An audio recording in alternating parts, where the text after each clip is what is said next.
Hello and welcome to episode 16 of Campers and Vans Getting Coffee. I'm Travis DeRose. I'm the host of the show. So thanks for being here and thanks for listening. This episode is number 16 with Lamar and Ashley of Fite Travels. Fite, not like fighting, Fight. But they were super fun to talk to. They have a cool story about how this all got going. They took an 11-week road trip to visit the 48 contiguous states, U.S. states, in their Honda Civic. And basically they got back and decided they wanted to do it full time and buy a van and do all that kind of stuff with their daughter, Everly. And they also have a puppy. So they got their van, did all this, started doing it, and then they applied and got chosen to be on the show Tiny House Big Living on HGTV. So they went on this, and the show kind of encouraged them to build this kind of extra cooler van maybe, and they have like a pull-out deck. They got some really cool lighting in the ceiling. They have a loft bed for their daughter. It's just a cool build. And then on top of that, Lamar and Ashley also have a cool job that's very well suited for life on the road and van life. They are tour managers for different brands and companies, and I won't get into exactly what that job description means, but I'll let them describe it in the episode because it's cool and it makes sense and it's fun. So I think you guys will like that.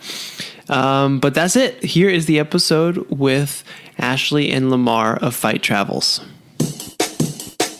Ashley and Lamar, hello. How's it going, guys?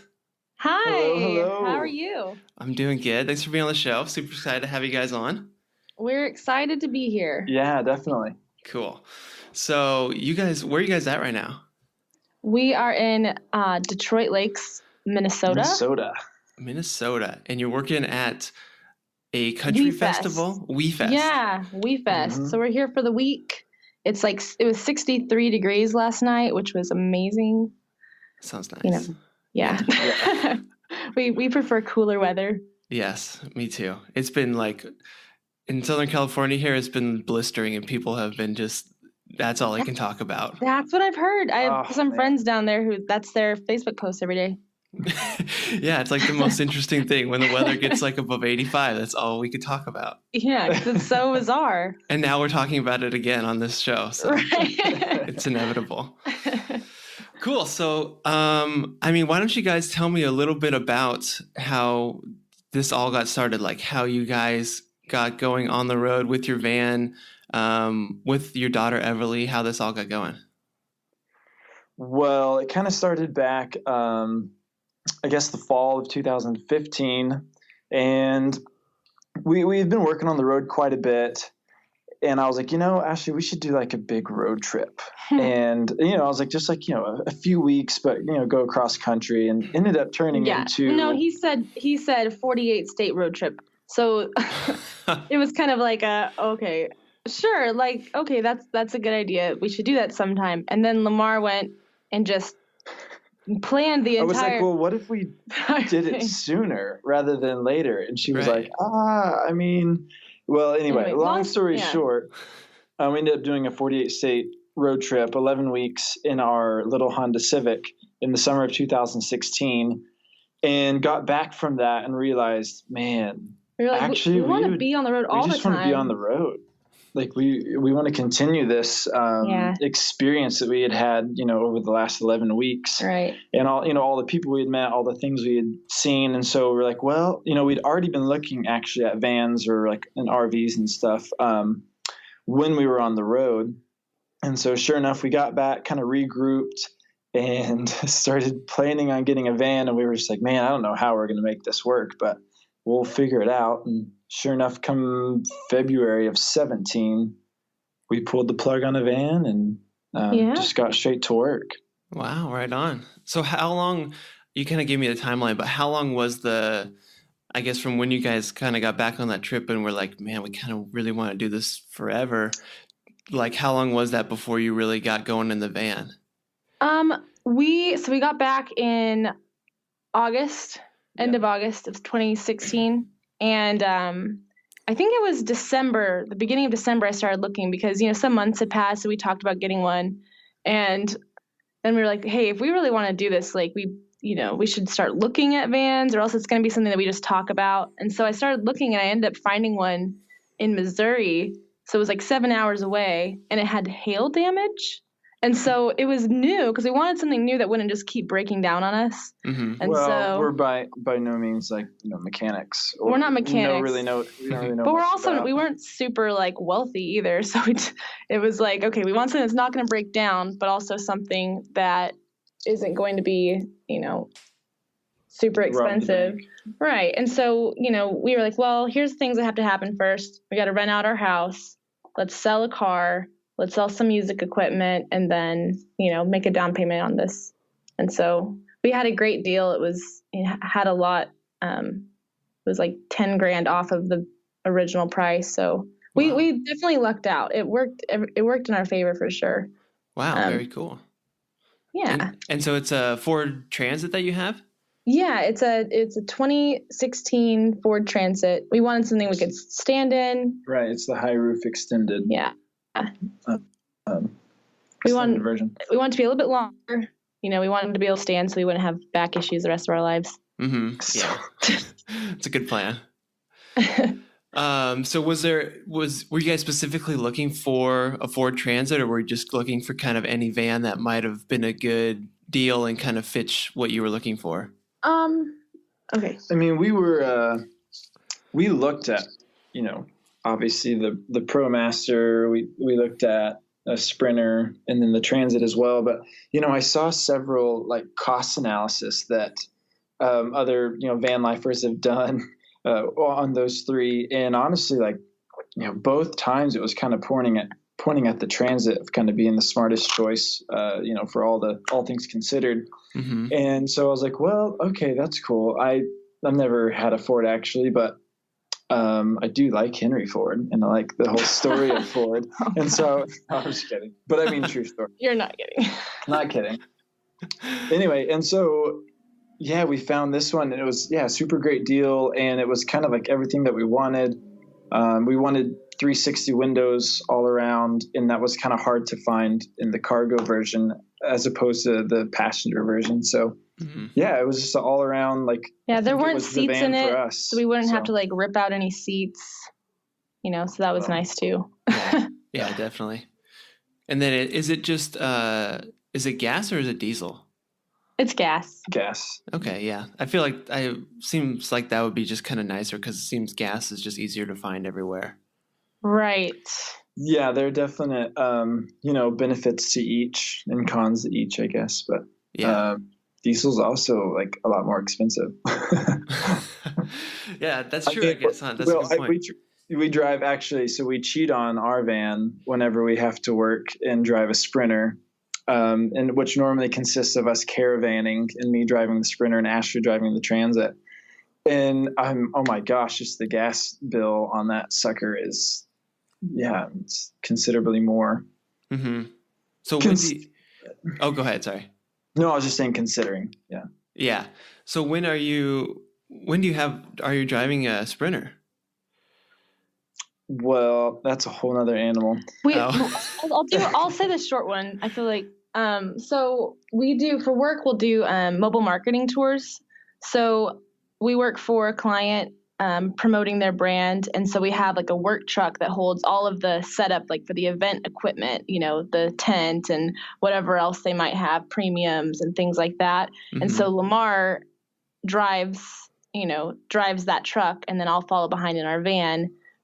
We just got off of a 10-week tour with the brand, and it was mostly Midwest. And so we were like Chicago, Detroit, DC, but it was really great having our van with us because it's our home. It's our home. Yeah.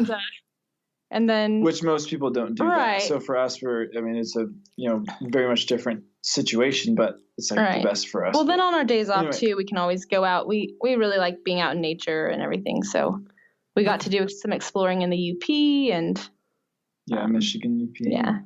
What's the UP? Oh, it's the Upper Peninsula of Michigan. Oh, okay. Sorry. I'm not up with the acronyms. Yeah. Oh, yeah. It's sorry. So Ashley spent several years of her childhood there, and it's kind of like this magical land filled with mosquitoes, I may say. But no, this mosquitoes weren't that bad. Yeah, it wasn't really bad. Yeah, this beautiful place. Well, it's the UP. Yeah, close to Canada. Wow. So, okay, I'm curious about. Okay, I want to talk about your van, but I'm also super curious about what you guys do for work. So you kind of give me an overview. So what was kind of your official title, or what did you say you guys do? Tour managers. Tour managers. Okay. For brands. Right. So essentially how it works is it's a experiential and promotional marketing industry. And so like a brand will set up a tour where they go to major events across the US. They range from a month long to 9-10 months long, just depending. And so they'll contract people like us to take this footprint across, it's normally like a 3 or 4 day event every week or, every 2 weeks or something. We'll go to events like, that's why we're here at WeFest. But yeah, we all sorts of different music festivals and such. And we'll activate in that area, pack everything up, drive to the next place. And we normally have 3, 4, 5 days off in between. So it's normal life for us because that's what we're already doing. So. Oh, okay. Interesting. Yeah. That makes sense, but I've never really heard about this. Right. It's kind of like well, have you ever been to like a music festival or like something where they have like big tents and games and music and things like happening? Under Armour, for instance, like they have like a big setup. Well, those people most of the time don't actually work for Under Armour. They're people like us that are contracted to go and just execute an activation, and it's all like about positive brand awareness and stuff. And that's kind of how it works. Yeah, that makes sense. So do they kind of like, obviously you're working close with them and they kind of like train you and tell you stuff about their brand so you can kind of interact with people? Yeah. Right? Yeah, certainly. We get full training on whatever the brand product is. knowledge or whatever, yeah. And so we definitely will learn everything about the product beforehand or whatever it might be. Wow, that's cool. That sounds fun. I mean, sounds like an awesome job. Oh, sorry. Go ahead. Well, I was just going to ask how you guys got kind of started or involved with that. So actually, so when we travel, we hire local staff to work at the event. So, girls passing out necklaces or whatever. And when I was in college, it was a great gig because it's mostly on weekends, like Friday, Saturday, Sunday. And so I did it as money in college because it paid really well. And then it worked around my school schedule. And then when I got out of school, I was a broadcasting major, but I really liked marketing. And I kept doing it because I was like, well, it's so much fun and it pays fine. So I continued doing that. And then I met Lamar and made him travel with me. And I say made him, but I think he liked it. Well, I think like in the early days, it was obviously a really efficient way of, to be able to travel, because it's like, okay, I can go to this city or this event and, make a little bit of money in 4 or 5 days, get to see some stuff in the area, hang out with some friends, and then go back home for a while.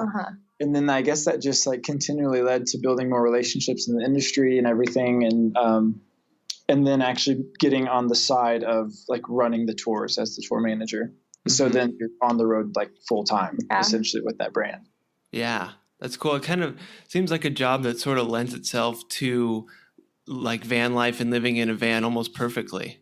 Right. Oh, it certainly does. Yeah. I mean, and they also like having tour managers that can get along and can travel well together. And so I think it worked out well for us because people had seen us traveling together for so long anyway that they were like, well, we can trust these guys with whatever, assets they have to the brand, that's involved in the tour. So. Yeah, right. So you mentioned you kind of got started by or you guys hire people to kind of work at like the booth or event with you, right? Right. So how do you find those people? Is that just kind of like putting out a local listing ad or something like that? We work through with a staffing agency, and they're called brand ambassadors. And so we work with different staffing agencies depending on the tour that we're working with. Currently we're working with one called Assist Marketing. And so they hire local staff in the different cities. So we don't really have to worry about that part. Okay, so they just have kind of like a database of They have a catalog. Yeah. Right. They have a huge database of people all across the country.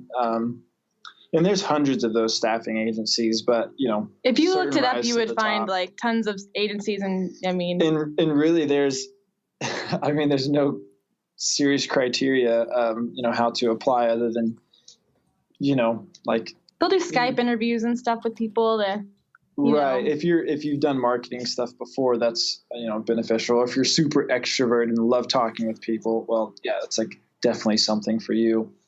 But it's not for everyone, because you talk to like hundreds, if not thousands, of people in a given week. Yeah, it sounds intimidating when you say it that way. Don't be intimidated. It's fun. It's just if the main thing is that they want people to come through the booth and like have a good time. So yeah, it's positive awareness, but. Yeah, no, it sounds fun. It sounds like something I'd be interested in. So if I just kind of search for staffing agencies in my area, I could probably find something around. Oh yeah, definitely. Yeah. If you look up, so you said you're in Southern California? Yeah, I'm in LA, Long Beach area. If you looked up like brand ambassadors of LA or something, then there's tons of Facebook groups. They're all like brand ambassadors of such and such, brand ambassadors of such and such. And then agencies will post on there too. So you don't necessarily have to get on and like make I don't know what you'd call it, like a profile. Thank you. Like, what is that?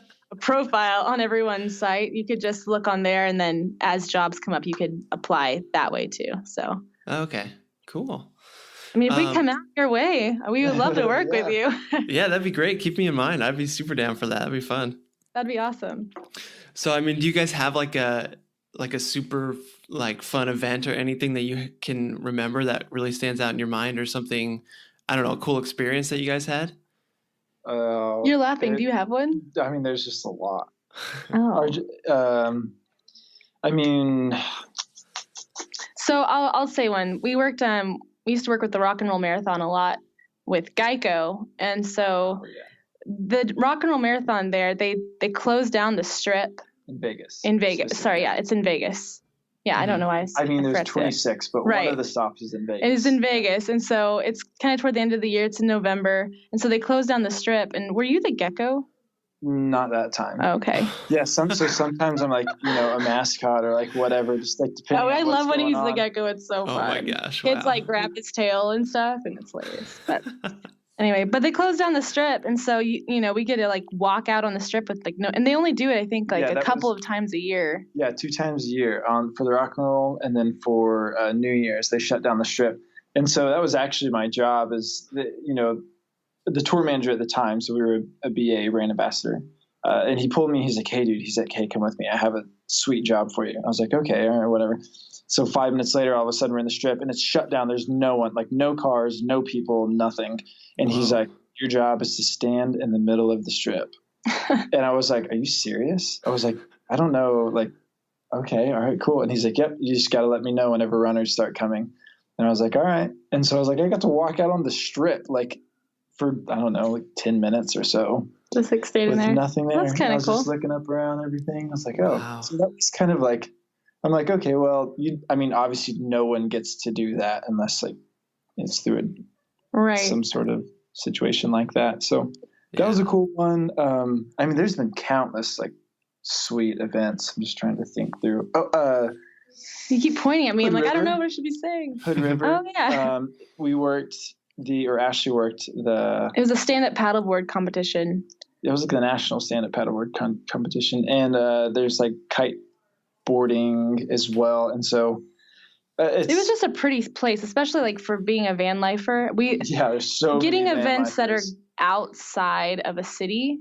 They're a little bit more rare, but when that happens, it's great because then we can just have our van and we're out in nature and it's beautiful. Like the X Games. The X Games are, those are fun. Mm-hmm. Yeah, there's been quite especially a bit Colorado. Colorado 6 has a years. lot of like outdoor events up in the mountains, which, that's kind of where we love to be. Yeah. Mm-hmm. Yeah, definitely. I could totally see that. Man, well, that sounds cool. It sounds like such a fun job. Yeah, it's always different. It's always I don't know. It's never boring. Mm-hmm. Yeah, for sure. We're I'm sure always traveling somewhere. So yeah, that's cool. So do you guys own like a separate work van just for that stuff, or do the companies kind of give you that stuff? yeah, the companies they'll always have their vehicle, and so we just have to drive it for that time and then park it at a warehouse when it's done. Right, makes sense. Wow, cool. Well, thanks for sharing that, guys. I was curious about that, and I've never heard about that, so thank you. People have asked a lot, but it's hard to like put it in a comment, like commenting really back like, to somebody. It's like a whole industry that's kind of like underground that you're just like, well, because everyone normally assumes that, oh yeah, you just work at a Under Armour store or whatever, yeah. For a Ram dealership or whatever it is at the time. And you're like, actually, nope, we're contractors. So yeah, that's what I was assuming is they just worked for the company and like did that full time, but it makes sense that wouldn't be the case. Yeah. And I mean, some people do, but it's very rare. Most of the time, it's people like us. Right. Okay. Cool. So let's get back into like your van a little bit. So you bought the Ford, the Transit van. It was basically empty in there, right? Correct. Yeah. And then did you guys start kind of building it out and renovating it right away? Like the next day. Oh yeah. We went. I mean, we were so excited. Yeah, it was actually we bought it on Valentine's Day. Yeah. Like wow, nice. It just happened to work. It happened to work out that way, but we were like, okay, this is our gift for each other. All right, cool. This is probably the best Valentine's gift we've got each other. So yeah, really. So then we got some insulation and just started going. I think we went to Lowe's the next day and started on the insulation. And within 3 days, I think we had the insulation done. Yeah. Nice. 2 days. So. And we didn't want to wait. No. Had too much fire to. That's good. Yeah. So did you guys have like experience kind of, like woodworking or building this stuff? No, not at all. No.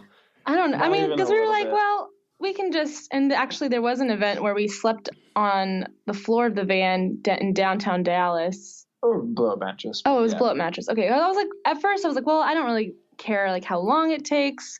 Now at least we have a place where we can have a blow-up mattress. I mean, because keep in mind, we were in our car for the 48-state road trip, and so we had, a handful of nights that we slept in that, and that sucked.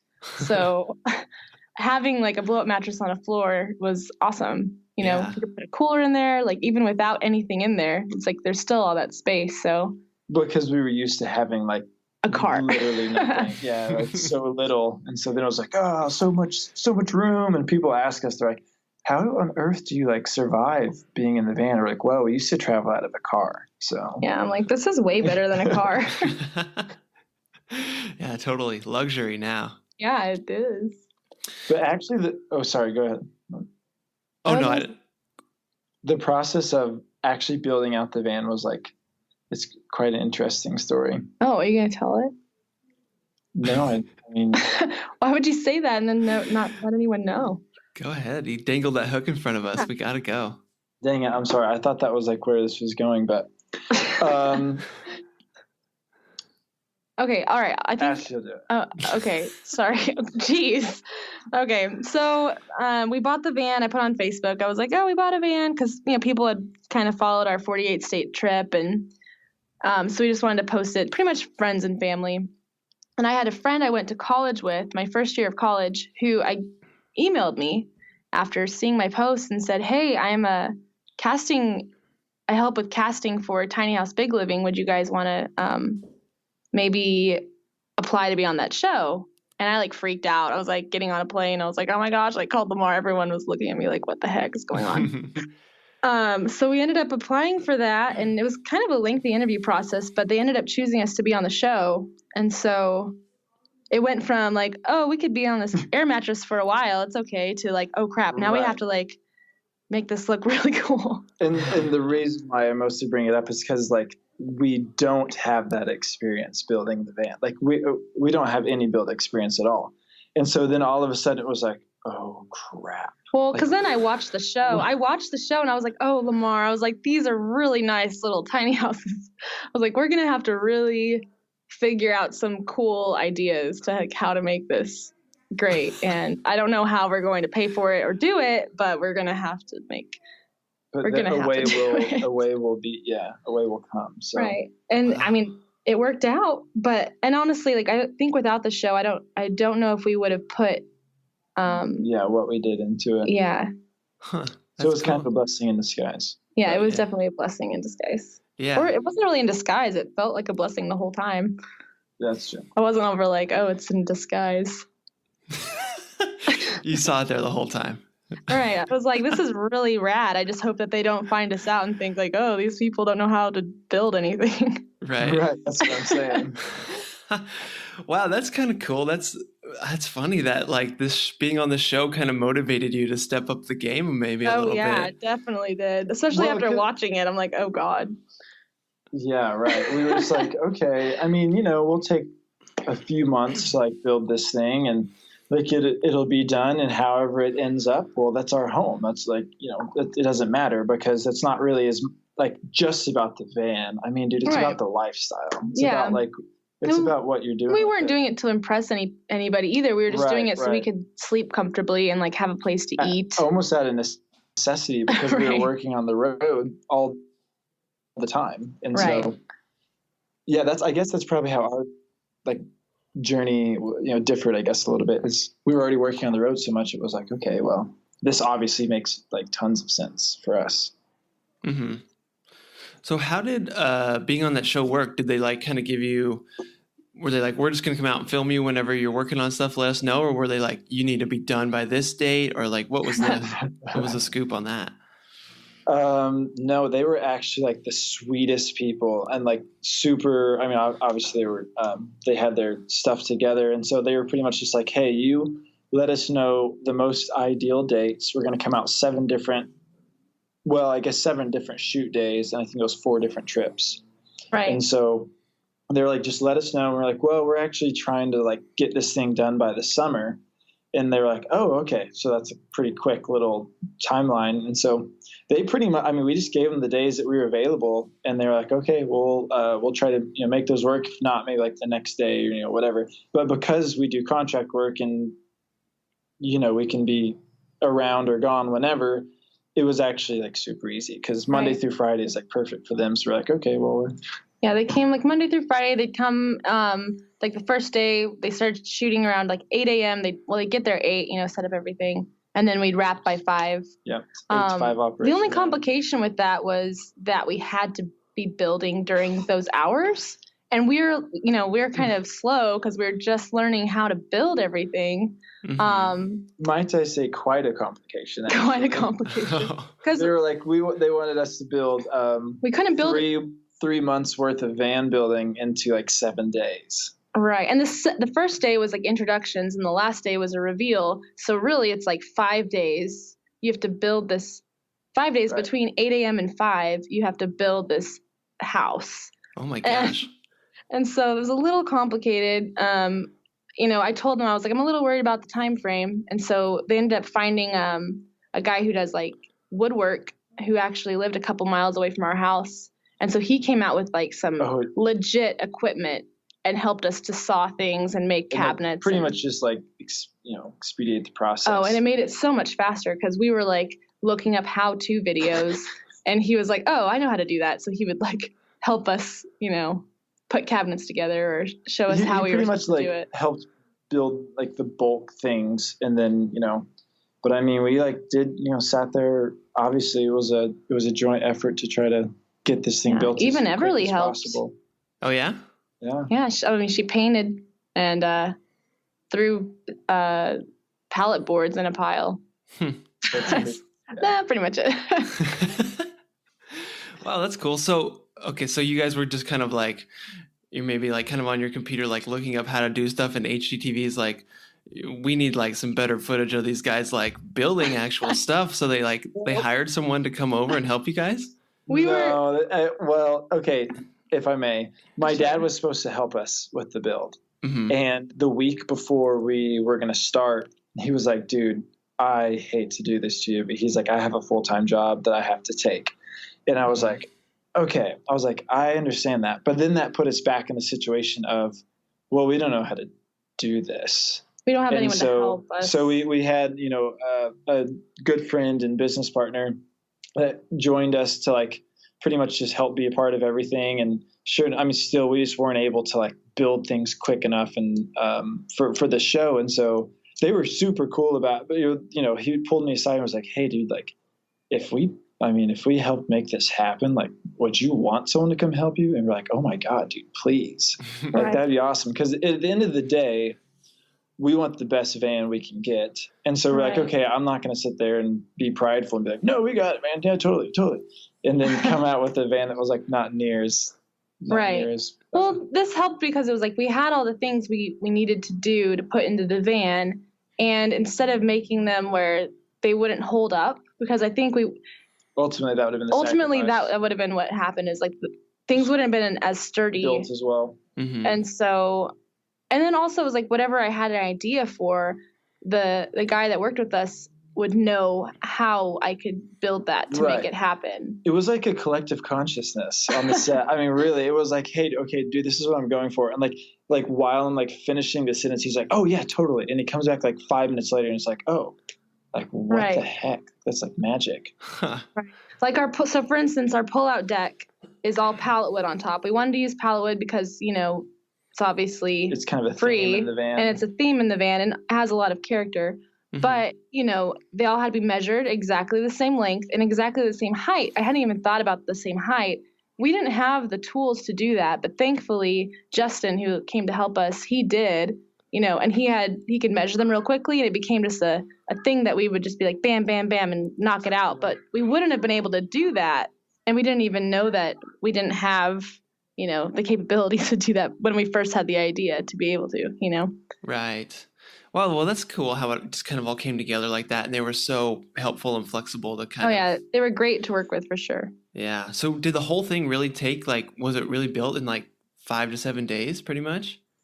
Well, they wouldn't really let us build anything when they weren't there because they wanted to have the footage for it in case they needed it. So yeah. I mean, not. Like insulation, exactly. we did. But say insulation was already done before we actually started the show, believe it or not. And they were obviously like Justin only helped us on those days, and so it was like he would construct the bathroom area or like Everly's loft or like whatever, and then like we would put it in, like we would do everything. He's pretty much helped build like the bulk items, and so then whenever the show was done. Then it was like, okay, what are all the small things that we need to do before the next shoot date? And that's pretty much how the whole, system worked, because we're like, all right, well, now we've done this much. So, okay, we have to go through and, paint everything, do all like the, all the small stuff. Like little small details we would do when they weren't shooting. Yeah. And things that, didn't need to be captured and stuff we were able to. Mm-hmm. Able to do that, but I mean, dude, for the most part, it was all built. It was in those done days. pretty quickly. Because the thing is, they needed all of the main features of the van. Well, since it's a van, it's like 80 square feet. The main features were like everything. Like because they're used to working with 300 to 400 square feet. And we're like, well, we have 80, so right. Wow, that's crazy. Such a quick timeline. They just wanted the glamour shots, I guess. Right. So go ahead. Did you have something? No. I was just going to talk about your pull-out deck thing. That thing is sweet. It looks so cool. Did you guys have that idea from the beginning? I think it was actually your dad's idea, right? So in the very beginning, I was like, dude, it would be cool to have some sort of, something that slid out from the back. I didn't really have anything I was thinking more of maybe an outdoor kitchen or something. And so that's side note. Sure enough, we're hanging out with my dad one day, and he's like, dude, you should get a big deck that pulls out from the back. and have like you could have like as a stage, for like whatever, or you could have like as a table, and we're like, oh, and then all of a sudden all these sparks ideas just start going off. We're like, okay, actually, because I'd kind of been thinking, I was like, I wouldn't know how to pull that off. And ended up, we contacted a friend about working with his company to like build the framing of it. And I think he just found like some huge commercial rollers on Amazon and then constructed a frame around it. And then we did the rest. But cool. Yeah. So it's essentially just like a huge drawer almost, right? Yeah, like a giant drawer. Yeah. I haven't thought about that, but that's so true. Yeah, like for people who can't see it, it's like in the back of your van, you just open up the back doors and then this little like deck, like slab of wood just pulls out, and then you guys just have a deck to hang out on. Right. Yeah. Yeah. It's cool. So do you guys use it? Do you guys like use it for storage or anything like that?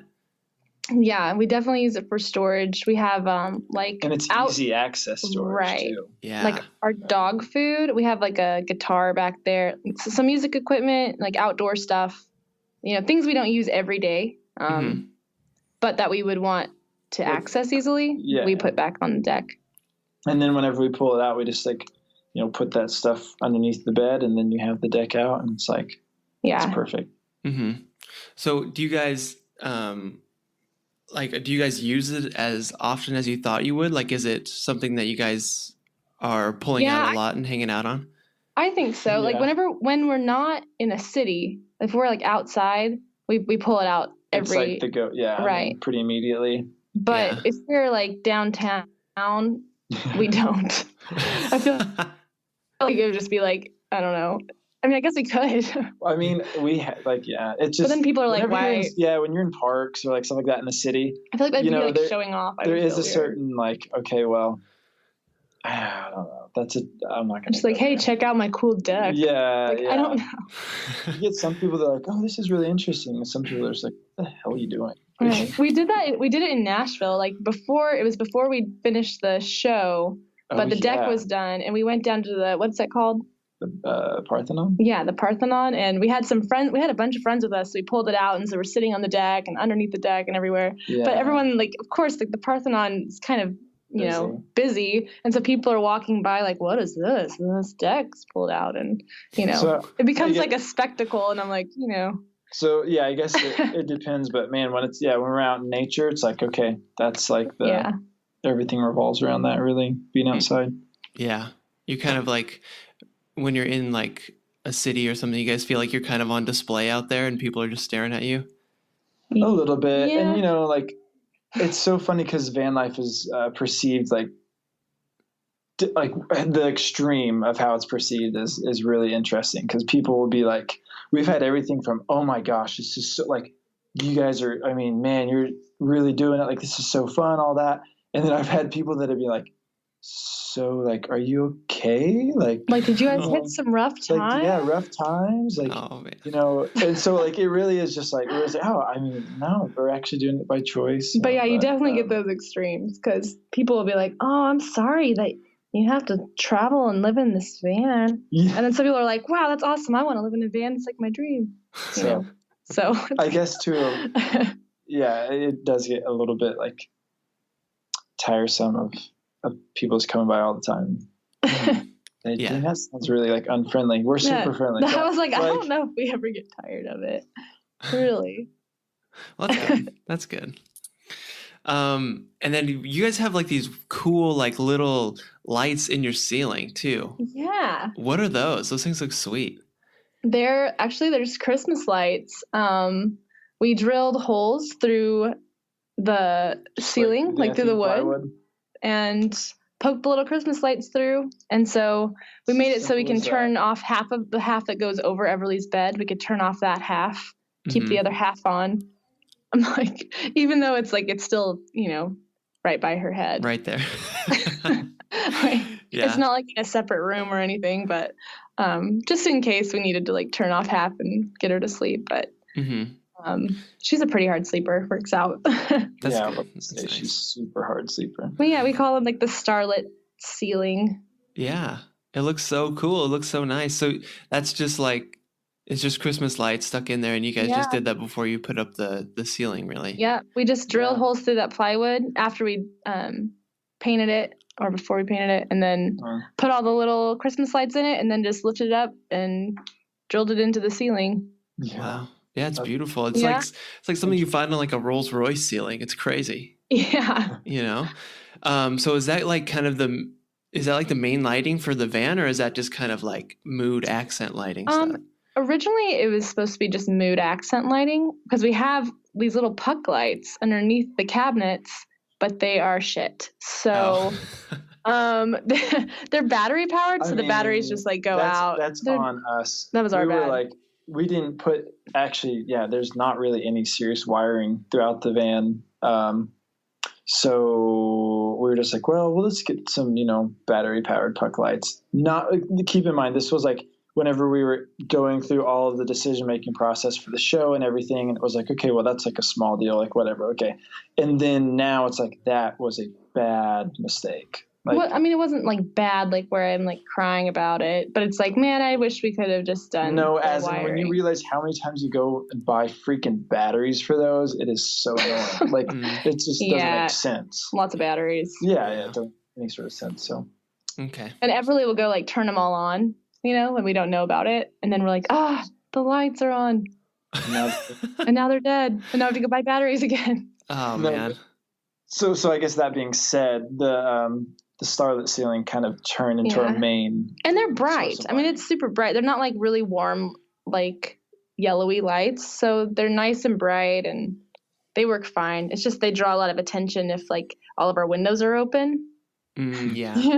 I can imagine. So, but I mean, that's cool. Yeah.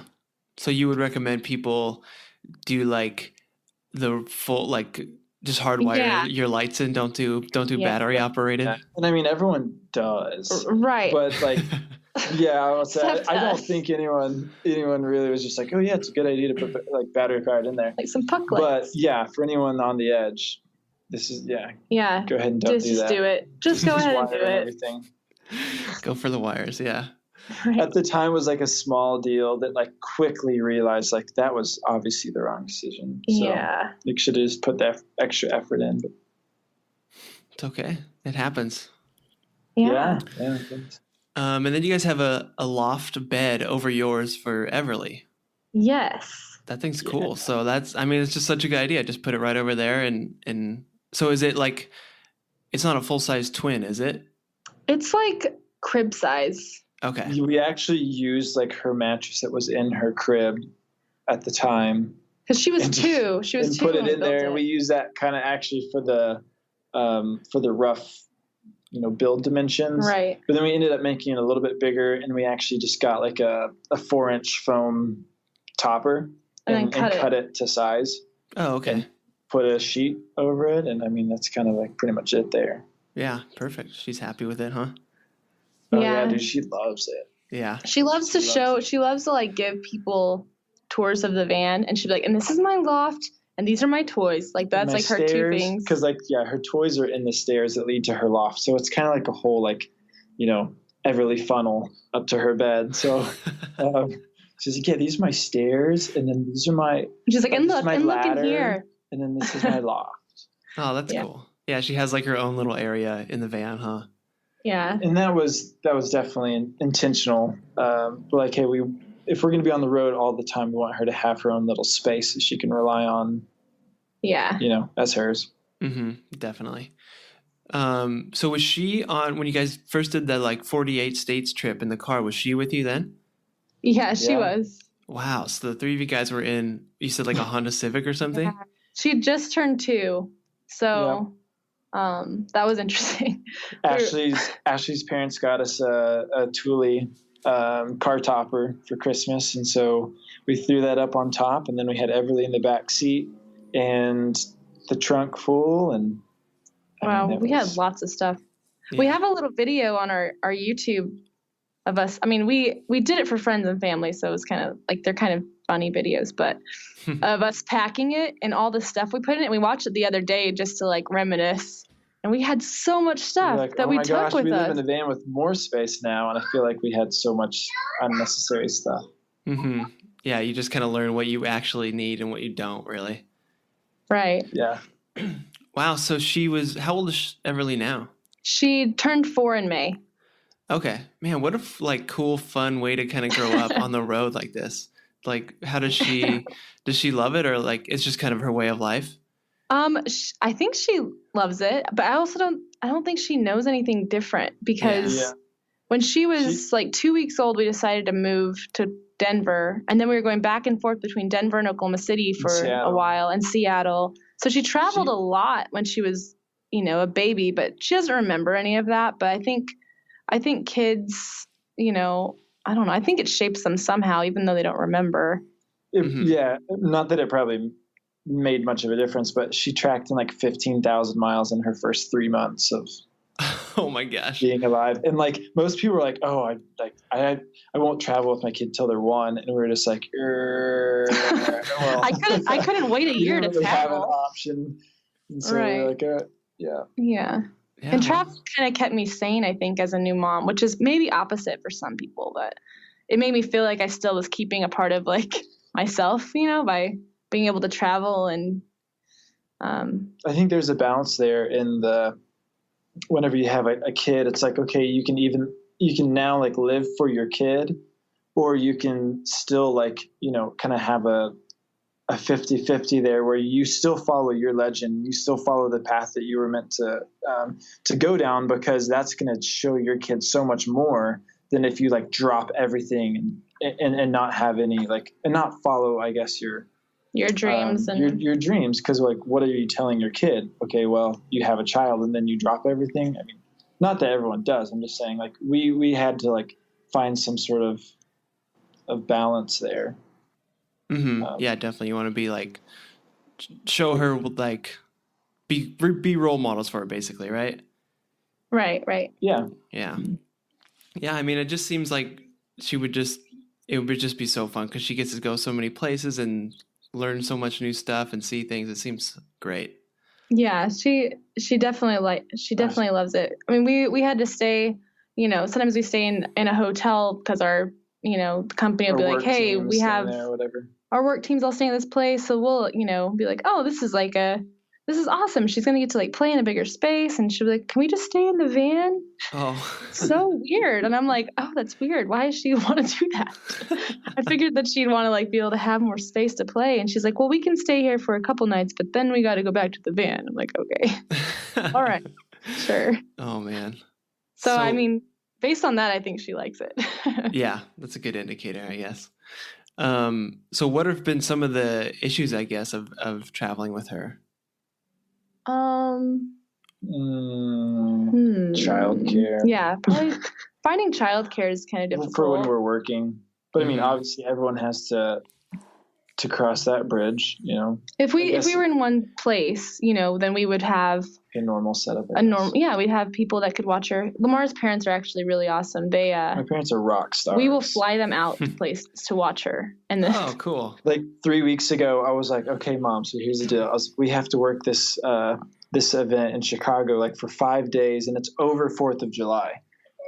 So we could pretty much count on like, I don't know. I didn't want to say that I'd count on a babysitter backing out, but that's not really an option. And when that happens, because we can't bring her with us to work. And so I was like, hey, just in case, could I like fly you to Chicago and you watch Everly? And then ended up, long story, my sister and dad ended up driving up there to pick my mom up, and then they took Everly back for a couple weeks. So, I mean, they do so much for us to make this lifestyle possible.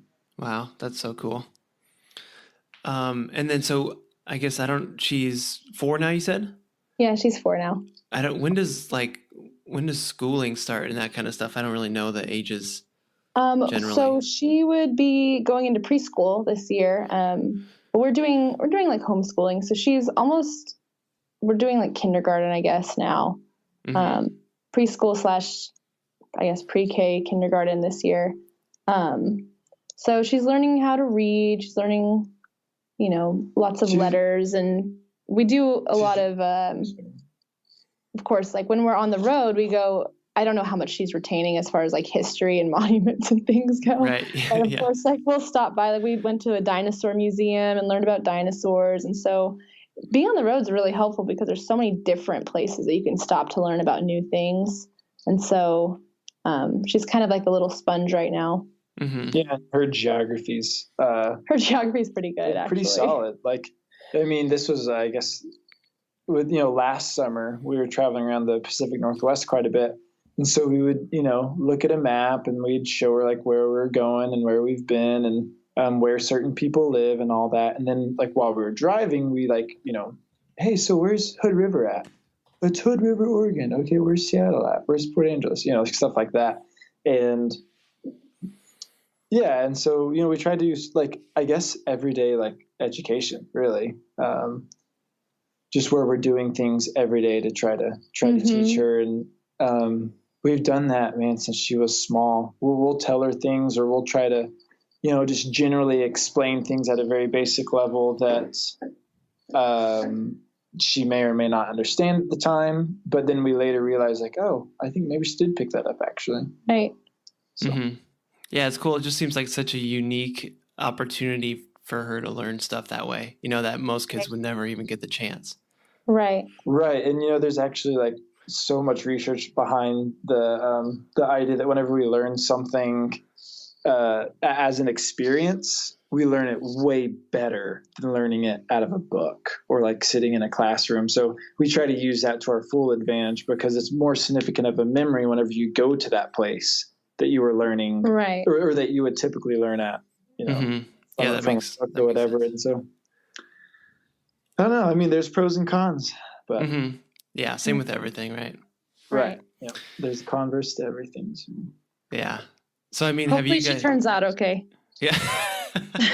Hopefully, fingers crossed. Right.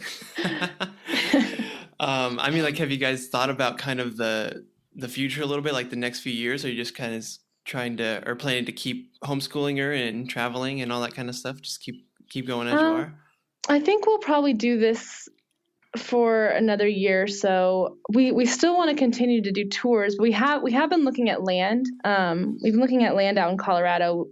I think our end goal is, to get dream end goal is to get property on water in Colorado and build more tiny homes. I mean, this is also like the child in me, right? Like I want like a tree house that's really freaking cool and a bus and like a place where we can have, and then of course, like a normal, like, I don't know, lodge cabin, but yeah, essentially it'll be like, we're looking at 30 to 40 acres where we just have a bunch of unconventional living spaces on. Yeah, like a creative retreat where people can come out and can write, can come out, do yoga retreats if they want, or come record music. Lamar does a lot of sound production. That's kind of his it's my passion. His passion. So we want to have a full-fledged recording studio where we can have people come out and record and feel inspired and be creative. So when all that happens, we'll get her plugged into at a local school.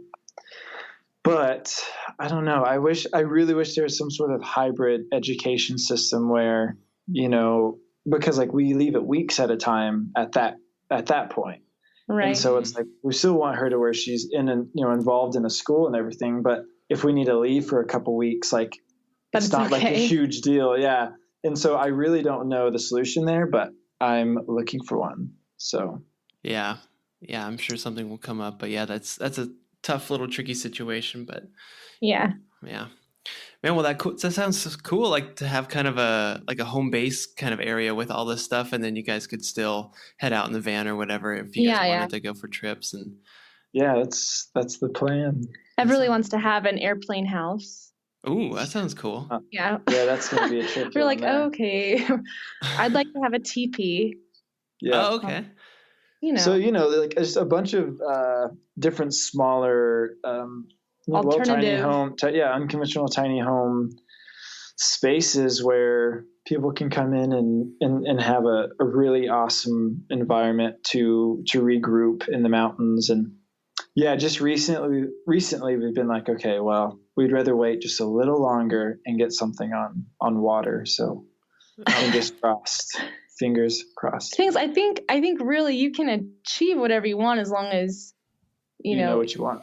As long as you know what you want, and also as long as you can picture it and believe it's going to happen. Because with the whole van, we really, really, like, everything that we've done has been kind of like, with the 48 state road trip, we were doing contract work. We had no idea how that was going to happen. And then it did.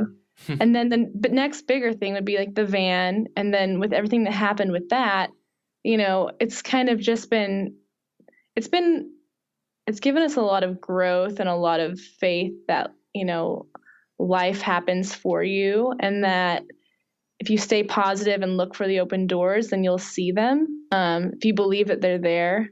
And keep your eyes fixated on what it is that you really want.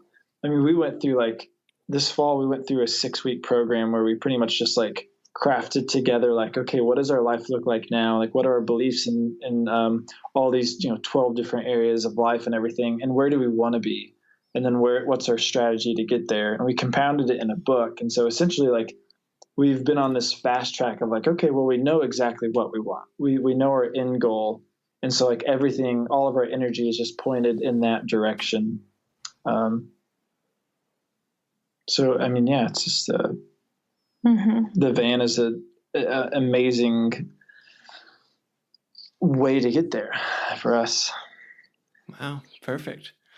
Man, well, that sounds like a kind of a good way to wrap up right there. That was a good closing sentence, little button. I like that. Cool, guys. Sounds awesome. Fun. So why don't you tell everybody where we can connect with you and find you online and stuff? Well, you can go to our website. It's fitetravels.com, and that's our last name, Fite, fitetravels.com, and then Instagram at Fite Travels. Okay, perfect. Fite. Fite. Not punch you fight, but fight, like our name. Not punchy. Got it. Not punchy. Perfect. Cool. Well, I'll put those links down there in the show description so people can get to that. But yeah, thanks again for being on the show, Lamar and Ashley. You guys are awesome, and sharing your story is super fun to talk to you. Awesome. Man, thank you so Travis. much for having us. It's been fun. Cool. Well, have a good one, guys. Have fun, all right? You too. You too. Bye. Bye. Hey guys, this is Travis again. Just wanted to touch on a few things. Episode's over, so you can just turn this off and shut it off now, but had a couple things I wanted to share with you. If you want to listen, if you want to connect with me. Sorry, you might be able to hear my puppy Murphy in the background squeaking on her toy. But just want to share how you guys could connect with us at Campers and Vans Getting Coffee. If you would like, we're on Instagram at Campers and Vans Getting Coffee. We have a website called campersandvansgettingcoffee.com. We're on Facebook at Campers and Vans Getting Coffee, and we're even on Twitter at Campers and Vans Not Getting Coffee. So Twitter is just at Campers and Vans. So if you use Twitter, I'm not really big into Twitter, but you can connect with us there if you want to. That is about it. I just want to say that I appreciate you for listening, and appreciate you being here, listening to the end if you are listening to this. And I would really appreciate and love, and it really helps us out, if you can leave a review for this podcast. So on Apple Podcasts or wherever you're listening to this on, if you could just drop a rating and a quick review. Doesn't even have to be good. You could just be honest, but any sort of rating review really helps. Super appreciate that. And give me any tips, any thoughts, stuff you think we can improve on, or what you like, or questions that you'd like me to ask, or anything like that, or guests that you'd like to have on the show, anything like that. And you could also send me an email if you want to hello@campersandvansgettingcoffee.com. We have an email address, so you can send it there. So thanks again. Thank you for being here and being a part of this. Super appreciate you. And that's it. Have a good one. Bye.